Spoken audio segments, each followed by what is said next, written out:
Hey, what's up, everybody? I'm John Miller, and this is How the Hell Did We Get Here? A U.S. history podcast. It has been a minute for those of you who are or have been following what I've been doing over the past 7 or 8 months. I haven't uploaded an episode in 6 weeks or so. Sorry about that. There's a variety of reasons for it. Some of those are personal. Some of it is I just needed to kind of catch up on research and putting together episodes. Some of it is work-related. I have another job that I do in addition to this, and that got really busy in March, April, May. So now that's kind of calmed down, and I'm getting back to this. Hopefully there will not be any breaks this long in the future. I'm trying to get around that, but can't make any promises, I guess. We'll see how it goes. But if you have stuck with me through all of this, thank you very much. I'm pleased to be back. I will keep doing this as long as I'm able to do it. I don't see any reason why I should have to stop, but there might be some delays for a while, unless this becomes something that I somehow end up doing full time. We'll see how that goes. Anyway, work stuff, personal stuff. I'm gonna try not to get emotional talking about this. And maybe that might seem a bit silly when I tell you what it is, but if you are one of these people, I think you get it. My Alaskan Malamute, unfortunately, had to say goodbye. I'd had her since she was 10 weeks old, and she was maybe the most important part of my life outside of my family, and not much else over the last 12 years. And she was certainly the most purely joyful part of my life. I love dogs to pieces. I've joked a lot that if I won the lottery or something, I might just buy a big farm and raise a bunch of rescue dogs on it, retire from the world and spend time hanging out with dogs all the time because dogs are fucking awesome. Her name was Nuka, and she was a sweetheart. Everybody loved her. And she probably had a higher opinion of human beings than any creature that has ever walked on the planet. It was very, very hard to say goodbye to her, and I needed some time to get over that and get through it. So that's a big piece of it. But, I feel better now. It still kind of hurts, obviously, and it's rough. Any of you who've had dogs and know what that's like, you know what I mean. But, it's better now. It was absolutely the right decision. She was old and hurting, and she was ready to go. But it was difficult. So that's a piece of the reason why I've been MIA lately. There's been some other stuff, personal stuff that I'm not going to get into. Also, I got to say it. Things that are going on in the United States right now have been difficult to handle. I am very interested in politics. I care very much about the way that our society and our government work. I don't think there are a lot of people that are very into history who don't care much about that stuff, who don't care a great deal about that stuff. And it's difficult for me to separate which it is that I'm more interested in, whether it's contemporary politics and, sort of the world and how things work, the economy, the political dynamics within countries, between countries, how governments evolve, all that kind of stuff I find to be fascinating. And then historically, how it all ended up where it is. And that's kind of the goal of why I'm doing this, is to explain both to myself and to anybody that might listen why it is we are where we are. I was crestfallen, devastated, when the country decided we wanted Donald Trump to be president again. If you've listened to this for a while, you heard me for a while, you probably know I lean left of center in terms of my politics. And it's been very difficult to watch all that has gone on, extremely discouraging. The only reason it hasn't been worse is I am not even a tiny bit surprised at all of the chaos and destruction that has gone on. This is what I anticipated, or something very much like it. And I have been kind of surprised, but not really, I guess, at all the people who have said to me, my God, I can't believe what he's doing. I didn't think he would do this. whether it's in regard to the tariffs or to completely wiping his ass with the Constitution or deciding that the rule of law is not something that interests him all that much. None of it surprises me. This is what I anticipated, and it is extremely disheartening. It was disheartening back in November. I mean, I don't know who doesn't understand at this point that he is a monstrous human being that has done monstrous things his entire life and is continuing to do monstrous things now that he is back in the most powerful chair in the world. I don't know much for absolute certain, but there's a couple things I tell you I do know related to this. Number one, I am confident that Donald Trump would step over his mother in the street if there were $1 in it for him. That's the kind of person I know that he is. And I don't understand how anybody else sees anything different, honestly. Secondly, y'all know, if you've been watching this, that I know a thing or two about how the country came together, about what the government was meant to look like, about the thoughts and fears and hopes of the Founding Fathers as they put the government together. I can tell you unequivocally that if the Founding Fathers had gotten together in a lab and could design a human being that would be the worst embodiment of all of the fears they would have for somebody who would occupy the presidency, the absolute worst set of characteristics that would be a part of the personality who would be president, I don't know that they would have been able to do a better job of creating that nightmare of a person than what Donald Trump is in reality. He is everything that they would have feared for somebody to hold that office. He is a demagogue. He is only interested in himself. He does not give a flying fuck about anything beyond his field of vision. He certainly doesn't care what happens after he dies. And he is not a person I think any reasonable human being would leave alone on a weekend to take care of their 14-year-old daughter. And if that is not a task that you would trust to somebody, they shouldn't be fucking president. I think that's pretty simple. You know, and forget the fact that he's a shitty businessman and that anybody who actually is a good businessman has said repeatedly what a shitty businessman and what a stupid person he is. He is manifestly unqualified for this job. And it makes me want to put my fist through a fucking wall every day to have to listen to all the nonsense that he and the unqualified morons he's surrounded himself with are doing with our government. The damage will not be undone anytime soon. It's going to be a long while after he's out before we're going to be able to try to fix all of this. So, that's been on my mind a lot lately. It's been somewhat comforting to kind of dwell in the past and think about the truly amazing characters that the United States has produced, even though a lot of them are deeply flawed, and I'm going to do an episode that gets into that very soon. But a lot of them truly meant well.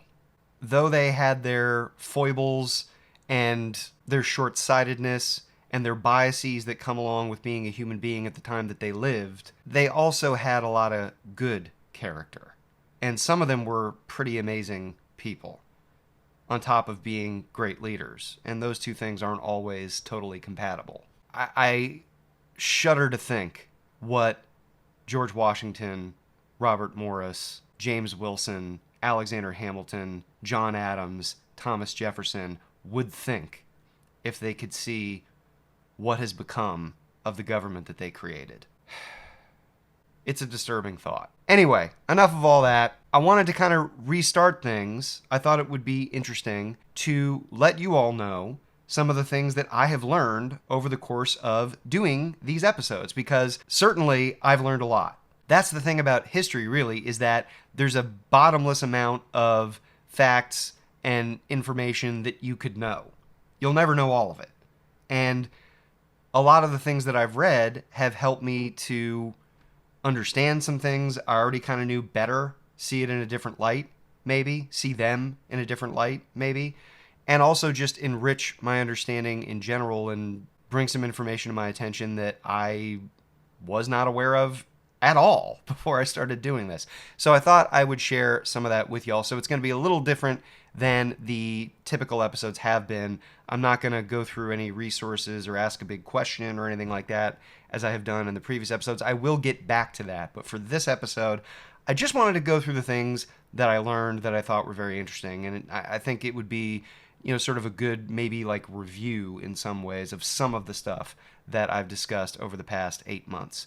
So, without further ado, let me go ahead and get into that. I'm going to split this up by time period. I'm going to start with the Pre-Columbian period, before Columbus. Things I learned from there. I did not realize, for example, how profoundly the Middle Ages climate anomaly, also called the Little Ice Age, affected societies in North America. I thought there had been some impacts, but that the biggest impacts of that period had been in the Old World, in Europe, in parts of Africa, in parts of Asia. But that period totally destroyed or disrupted so many larger societies, and it led ultimately to the many small societies present in North America when Europeans arrived, because the larger societies were taken out in some ways by the climate change that came from the Little Ice Age, Middle Ages climate anomaly, whatever you want to call it. I also learned that both the Anasazi and Cahokia civilizations were assisted in some ways by the Middle Ages climate anomaly, even though it hurt other Native American societies. And from what I remember, part of the reason that those societies, Anasazi, Cahokia, did not last is that the benefits they got from the Middle Ages climate anomaly didn't last. And so what they had built, at least in part, their societies around, was not tenable for the long-term future. I had heard also that there was this conquest of Ceuta in northern Morocco, to go back to the Old World, to Africa. And I knew it was around the same time as the beginning of the Age of Exploration in the 1500s, but I didn't know just how pivotal it was to initiating European exploration. The Portuguese went in there, they took over the city, and that became the sort of seed that was the Age of Exploration. It started the Portuguese exploring down the coast of Africa, which then triggered explorations through the Atlantic, and eventually you get to Columbus and Magellan and like all of these really long voyages that connected up the Old and the New World, the Western Hemisphere and the Eastern Hemisphere, up until now, up until the present. For the Columbus to Jamestown period, basically 1492 to 1607 is the period I'm thinking of here. I knew that the Aztecs conducted these mass human sacrifices, and I'd heard from different sources that they could be brutal, but it was one of those things that I was not sure whether it was just Spanish propaganda. They were exaggerating what the Aztecs had done to make it seem less objectionable that they basically annihilated their civilization, which is still bad, regardless of what the Aztecs did. But I looked into it more, and it turns out that it can be confirmed that the Aztecs did do mass sacrifices. It wasn't just Spanish or European propaganda that exaggerated what they did. And the Aztecs did some truly barbaric shit. I'm talking about cutting out the hearts of people while they were still alive. I'm talking about burying people alive. All kinds of other gnarly things. You can look into it. There was a really good Los Angeles Times article from like 1989, 1990 that was this archaeologist talking about stuff he discovered that proved what the Aztecs did in these rituals, and it's gnarly. Anyway, I was unaware of just how many failed attempts there had been by the Dutch, by the English, by the French to colonize North America in the 1500s. I thought it was maybe like 1 or 2, but there were something like 6 to 8 colonies founded by the Dutch, the French, the English in North America that did not survive long term for various reasons. Usually that they couldn't get established with enough support from the mother countries, and so they were abandoned. But that's not the only reason. I also, related to that, did not know about the destruction of La Caroline in Florida because of Catholic Protestant beefs. This was a French Huguenot settlement in Florida that was attacked by the Spanish because it was Huguenots. They were Protestant, French Calvinists, and the Spanish took them out because they were Calvinists. Okay? And I didn't know about it I'd always sort of thought that the Reformation fighting popped up in North America a bit, but wasn't like a dominant feature, certainly not the way that it was in Europe in the 15 and into the 1600s. But this is a good example of something that was kind of purely a religious beef. I mean, it's a little difficult to say that anything is ever purely religion when it comes to like these states fighting each other, but this was, it seems, very much about the Catholic Spanish taking out the Protestant Huguenot French. In the 1600s, beyond Jamestown, I did not know that the reason Squanto, who helped the Pilgrims out early on when they landed at Plymouth, the reason that he spoke English was that he had been enslaved by Europeans and had spent time in England. Somehow, I'd never heard that story before. And makes a lot of sense now that I think about it, and I'm kind of embarrassed. I didn't know about it before, but I didn't. Even more embarrassing than that, as someone who is mostly Irish and knows a decent amount about Irish history, not as much as I know about United States history, I would say, but a decent amount, I did not realize that there was this connection between the way that England colonized Ireland in the 1600s and the way that the English colonists then repeated much of that process they had carried on in Ireland in North America. I had not made that connection before I started putting these episodes together. I learned that a big part of the reason that English colonizers did not mix with Native Americans the same way that the Spanish and the French and the Portuguese did is that the English had pushed to separate themselves from the Irish back in Ireland and repeated that process of, we're over here, the people we're colonizing are over here, and they're hostile, and we have to confront them and conquer them and civilize them. That's how the English thought of the way they were dealing with the Irish and then Native Americans, is that they were civilizing the pagan, heathen Irish, who had a kind of a paganish, in some cases, version of Catholicism. And by the time you get to the 1500s, of course, the English are mostly Anglican, and so even being Catholic in a more traditional way, like most of the rest of Europe, was objectionable. And also, the English made the same claim about the Irish that they did about Native Americans, that the Irish were not efficiently using their land, that they were not making the most of the potential farmland that they had, because the Irish didn't embrace a lot of the newer agricultural techniques that the English and the Dutch were kind of the first to use. That was a way, in the minds of English colonists, of saying, well, they're not using this land well enough, so we're within our rights to take it from them because we'll do better with it. And they said the same shit about Native Americans in North America when they got there. So I was just not aware of that connection. And it was one of the books I read before the Revolution, I think, that delved into that at great depth, and I learned a lot, and it was great. That really changed my perspective and helped me to appreciate why things turned out the way they did in the British North American colonies.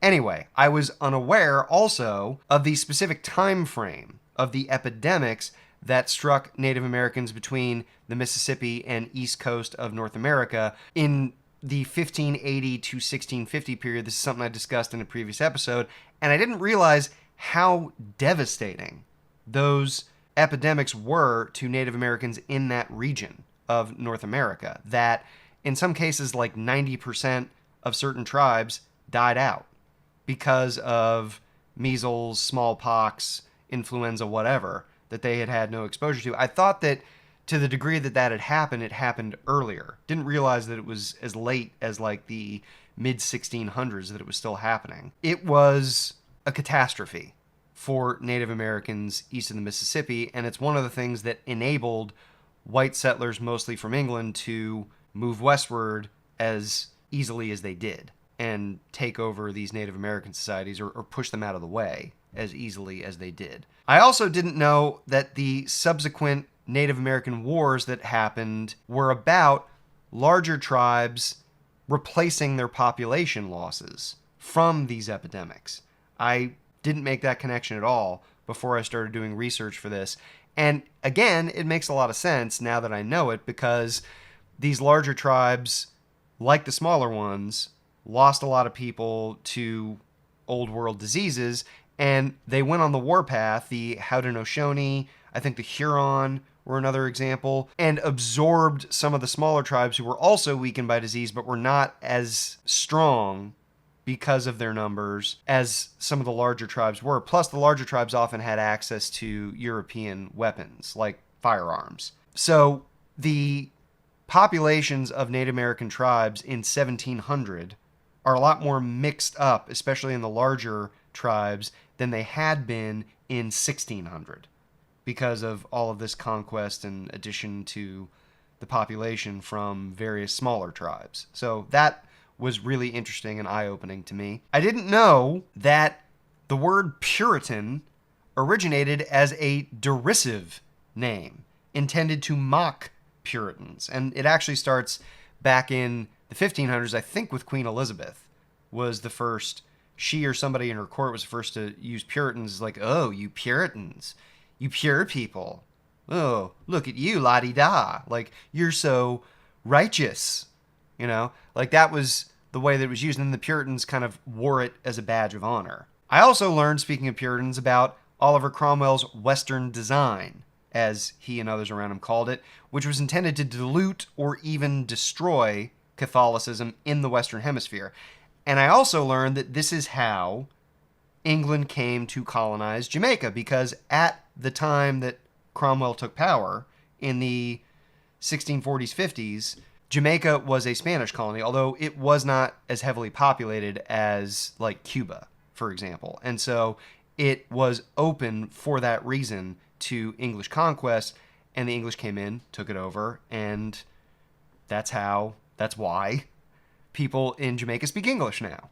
I had thought also that there were only one or two navigation acts passed in the 17th century, but it turns out there were 5. There's one in 1651, the one in 1660. Those were the 2 that I knew about. I didn't know about the later ones from 1663, 1673, and 1696, all of which, of course, contributed to pro-revolutionary sentiment in the British colonies in the 1760s. I had never heard either of the whole Leislerian conflict in the state of New York as the Glorious Revolution went on in England. That's when the Dominion of New England was overthrown. New York was a part of the Dominion of New England that was created in 1685-86. And there were these 2 factions of people that went at it with each other when the Dominion of New England fell apart, and it remained a rift in New York for like 150, 200 years after it was over. So it lingered, and it was something I just didn't know much about. And there's a version of this in a lot of the colonies. There are these rivalries between different groups. Like in Rhode Island, there's like the Newport people and the Rhode Island and some other island crowd. I forget exactly what it is now off the top of my head, but a lot of these colonies had 2 groups of people that pushed back and forth for power against each other. And in New York, it was the pro-Leislerians and the anti-Leislerians. So I thought that was interesting. Moving on to 18th century colonial America. I was quite familiar with the Great Awakening, but I didn't realize how big of a role it had in pushing back against state religion or state churches, like the Church of England, which was the state religion and very important in Virginia, by way of example, or the Congregational Church, which was the state church and very important in Massachusetts. Those are not the only states those churches are important in, but it's just 2 really good examples. And it wasn't until after independence that a lot of these states began to disestablish, that is, to not have an official state church. I did not realize also how much animosity Puritans specifically and Protestants in general had for the Catholic Church as an institution. I knew they didn't like it. I knew they were against it. They had different beliefs. I didn't realize that they just hated the Catholic Church the way that they did, and that some of them, especially the Puritans, literally thought the Pope was the Antichrist. That was something that when I first read it, I was like, really? But yeah, that's what they thought, apparently. I didn't appreciate the degree to which Native Americans leveraged competition among Europeans to their advantage. I had suspected that some of that went on during the 1700s when both the French and the English and the Spanish also are trying to colonize North America. But I didn't know how important it was to various Indian nations and how devastating France's defeat in the 7 Years' War was to so many tribes east of the Mississippi who counted on the ability to play off one group of Europeans against the other. That competition helped these Native American tribes to survive, to not have their land taken as rapidly as would be the case once the United States became independent, and to get a lot of the important trade goods they came to depend on, especially stuff like firearms. On to the Revolution. The Massachusetts Circular Letter that protested Parliament's right to tax in 1768 and was then endorsed by the Virginia House of Burgesses was something I was completely unaware of before I began reading for this project. I didn't know that that's what led directly to Lord Hillsborough's, the Secretary of State of all of the British North American colonies, to his dissolution of colonial legislatures in Massachusetts, Maryland, Virginia, Georgia, South Carolina, and all the colonies but New Hampshire then joined in a non-importation agreement because of what had started with the circular letter. I didn't know that it was that important, but obviously it had a very big impact.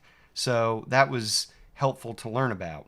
I'd heard of the Continental Association that helped to enforce the boycott, the non-importation agreement in the 1770s, but I didn't know how big an impact it had on the revolutionary movement. I had learned just how vital it was to create stronger bonds between the various people and states in the revolutionary effort. Trying to keep up the boycott through the Continental Association, it built a camaraderie among a lot of the colonists within the states and between the different states, or colonies at that time. And that was important because for a long, long time, the colonies operated as these 13 separate little islands that didn't interact with each other a whole lot. So the Continental Association was important in bringing the people both within a colony and between the different colonies together to cooperate on something and feel a sense of solidarity. And that was something I just didn't appreciate before I started reading to do all this stuff. I definitely didn't know about the efforts of General Horatio Gates and his supporters in the Continental Congress, who attempted to push Washington aside several times during the Revolutionary War. They were pretty bitter with Washington for one reason or another. Gates because he was ambitious and he felt that Washington should not be in command over him. But there were others in the Continental Congress who, for one reason or another, didn't think Washington was the guy. Some of it had to do with the way that the battle over New York went and the fact that Washington had to retreat and that the British came to control New York for most of the war. But there were other reasons as well. And there were repeated attempts to try to nudge Washington out of position. And there were times when his command was in jeopardy. And that's something I didn't really appreciate before I started reading about all this stuff. I also didn't know about the Newburgh conspiracy, which seems kind of impossible for what a big deal that was, but yeah, I hadn't heard of it before I started doing this. It was a legit attempt of a military coup, kind of, that Washington was able to nip in the bud with assistance from Governor Morris and Alexander Hamilton, although they kind of wanted him to use the whole situation and the disgruntled population of troops to his advantage to make the central government stronger, but Washington, wasn't buying that. Hamilton and Governor Morris did help Washington to nip that threat in the bud. So, yeah. In the post-Revolution and Constitutional period, I was largely unfamiliar with the details about how the Annapolis Convention came about. I didn't know that Madison encouraged Virginia's House of Delegates to call for a convention about regulating commerce in January of 1786. That was an important first step to making the Annapolis Convention happen. Of course, the Annapolis Convention is an important first step to the Constitutional Convention in Philadelphia in 1787. I was also not very familiar with Robert Morris with Governor Morris, no relation. I guess distant relation. But they're not like brothers or like first cousins or anything. Or James Wilson, and how influential each of them was on the Constitutional Convention and in the final product that was the Constitution. They had, all three of them, really big roles in both composing the Constitution and in getting it ratified. James Wilson, by way of example, I think he's the one that more or less came up with the General Welfare Clause, if memory serves. And he certainly was important in standing up for creating a stronger central government. All three of those guys were. And Robert Morris, who was the head of finance, or the head financial guy, I forget exactly what his title was, during the Revolutionary War, he kind of managed the Articles of Confederation government's finances, which was no easy task. But he also had a lot of influence over the Constitutional Convention and getting it ratified in Pennsylvania, where he was from. I also got a much clearer understanding of how the Electoral College came to be. I'd heard over many years that it had a lot to do with slavery, that it was granting slave states greater influence over picking the president, but that really doesn't hold up upon closer examination. The stuff I read, what I've seen is that it was more about how to pick the president. That there was this really big push and pull between having a popular vote to pick the president, having average people vote for the president, and having a more kind of esteemed elite group of people pick the president, like what the Electoral College created at the time. That was the big argument, that a lot of folks at the Constitutional Convention weren't comfortable with average people picking the president, and it was really difficult at that time when you think about the logistics of it. I've talked about this before, but I think it's worth mentioning again. If you were somebody in New Hampshire and somebody was running for the presidency from South Carolina, like Coatsworth Pinckney, let's say, who did run for the presidency, how the hell would you know anything as a person from New Hampshire about Charles Coatsworth Pinckney? You know, maybe you've heard of his name, but it's not like there were national papers back then when it was really hard to travel from one place to another. And that limited communication meant that people in different states wouldn't know much of anything about somebody who would run for a national office. So ultimately, the Constitutional Convention settled on the Electoral College as somewhat of a compromise between the popular vote and its influence over the presidency and elites who would presumably know the candidates a lot more intimately, a lot better, and be able to make a better decision as far as who should have the office. So it was complicated. There was a lot of arguing about it. It took right up until the end of the convention to get it resolved. I learned about how quickly these state legislatures were enacting laws and how chaotic this proved to be. That's something I didn't know much about. I already knew that many elites thought democracy had run amok. I thought that was more because of things like Shays' Rebellion, and that was a contributing factor, but I didn't realize that there was this flurry of new laws in all of these different states because the legislatures had expanded. There were more people in them. Just generally, there were more representatives in the legislatures. There were more people in those seats from the middling sort, as the elites referred to them. You know, the people who were not gentlemen, quote unquote, who, you know, didn't have either an education, a formal college education, or money, or both. All of those new laws being passed and the disorder that that created, where people didn't know what the law was from week to week, month to month, that was one of the big reasons that the Constitutional Convention came together, and there was this push for greater national authority. I also didn't know about the rampant antipathy toward lawyers and judges and the judiciary in general in the colonial and post-revolutionary period, and how it contributed to the diminishing role of judges, magistrates, the judicial branch in the post-revolutionary period. I explained that in the very last episode that I produced about the judiciary. But yeah, that was a thing. The Washington Administration. I knew about the conflict with Native Americans on the frontier, that the British had been encouraging them and supporting their attacks on Americans on the frontier, but I didn't know how much the Washington administration had changed its policy from the post-revolutionary period and tried to be accommodating toward Native Americans, at least in theory and at least for a while. They wanted to try to work out agreements with Native Americans about who would hold the land, how it would be situated.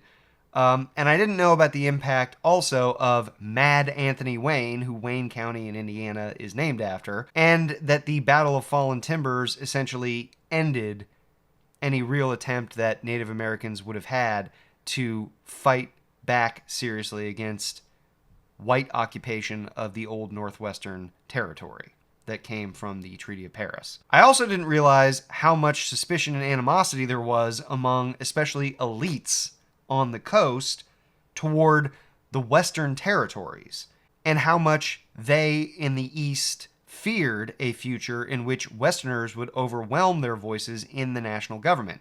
That's something that guys like John Jay wrote about, that he was afraid that these Western states would become really populous and they would just outvote the old Eastern establishment. I knew Madison was very responsible for the Constitution and the Bill of Rights. He is rightfully called the father of the Constitution, and he had very much, more than probably any other individual, to do with the Bill of Rights, what it looked like that it was ratified.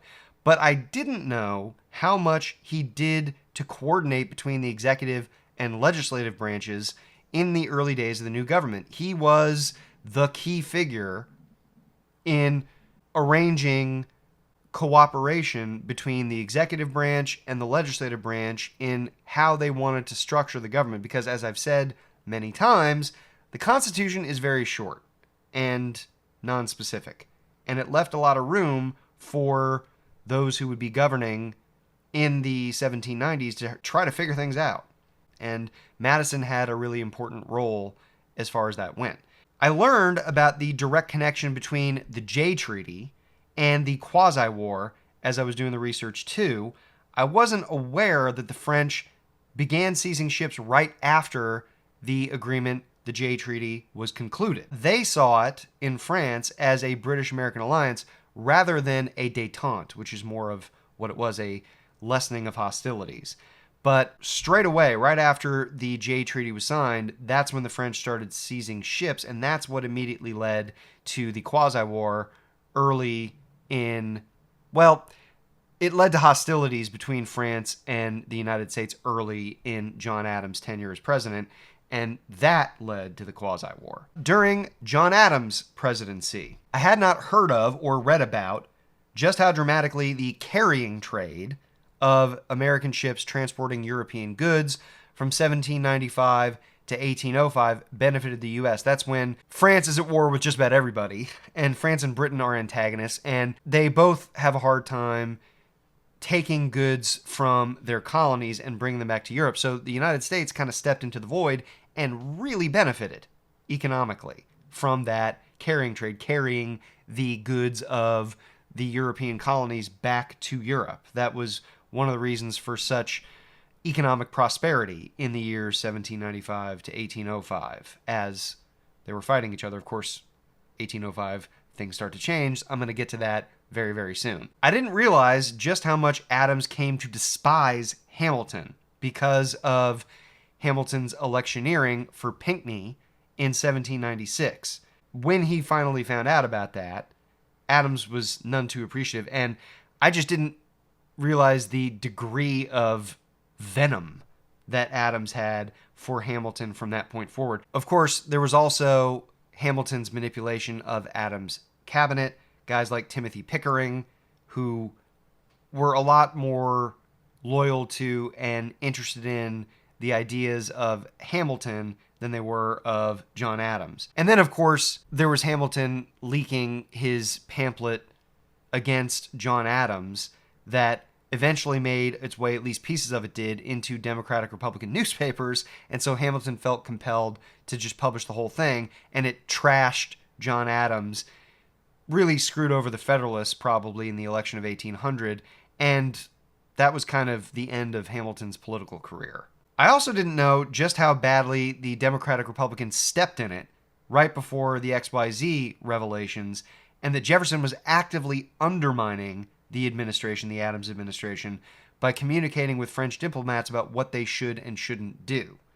I knew that Jefferson and Adams had a contentious, shall we say, relationship when Jefferson was Adams' vice president. I didn't know it got that bad, that Jefferson, was just submarining what Adams was trying to do by telling the French what they should and shouldn't do. Maybe the most interesting big picture thing that I learned this whole time, all the stuff that I did, was how the Federalist conception of politics and who should wield political power compared with the Democratic Republicans' conception of who should wield political power, that the Federalists had this idea of an elite, a disinterested elite that would sort of govern on behalf of the people and not in their own self-interest. And the Democratic Republicans are like, that's fucking nonsense.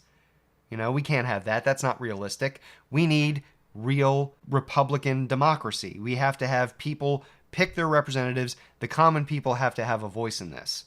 And that the Federalists stuck to their whole way of looking at things, having this elite, disinterested elite that would run the show on behalf of everybody else in a generous, magnanimous way. But that just did not appeal to most Americans. Most Americans wanted a voice in their government, a real voice in their government, and not to have the better sort, the elites, tell them what was good for them. It was to the great detriment of Federalists that they stuck with that so long, and the Democratic Republicans became dominant well before Jefferson came into office because they saw the future and they wanted real Republican democracy. And the Federalists just never quite got there.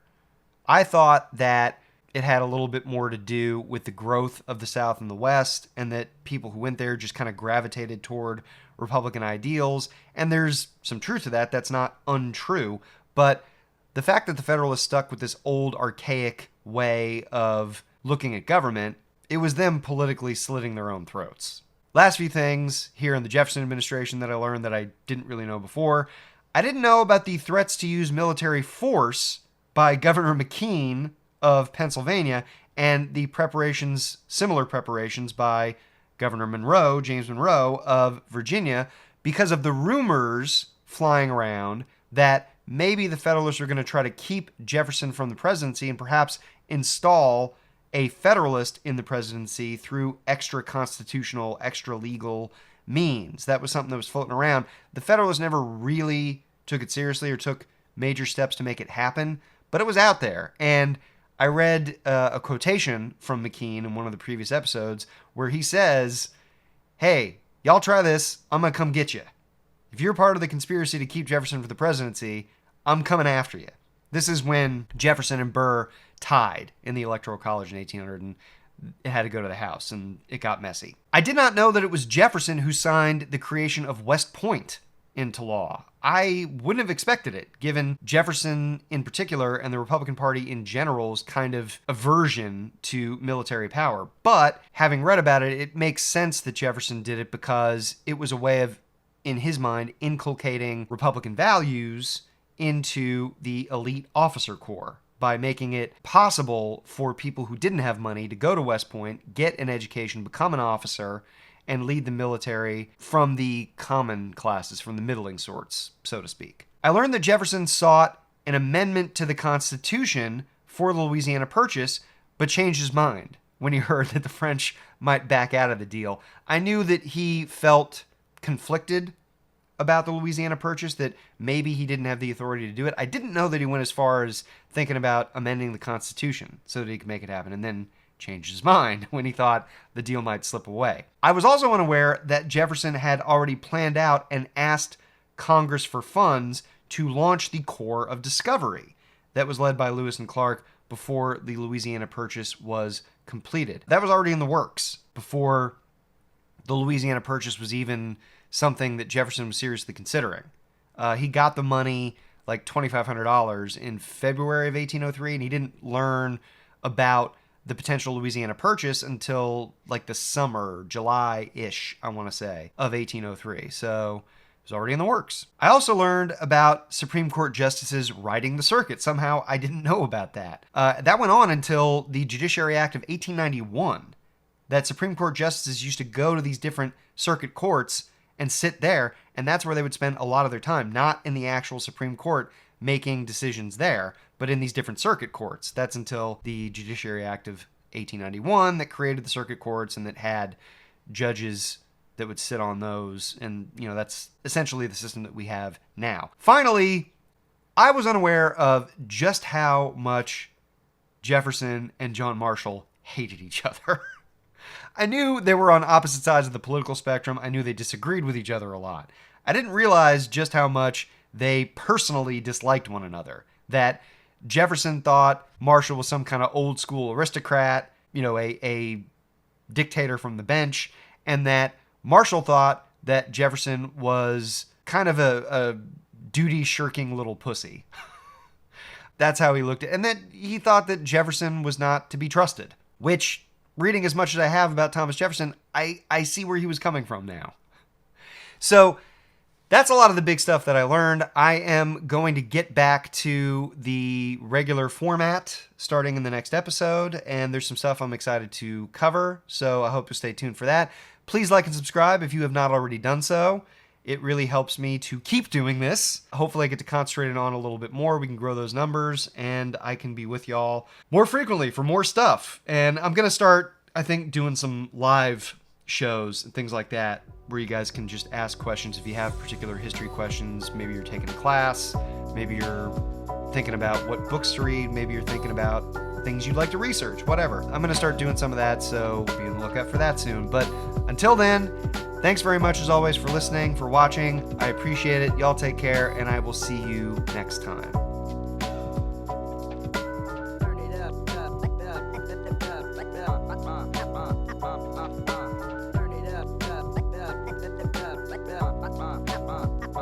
up.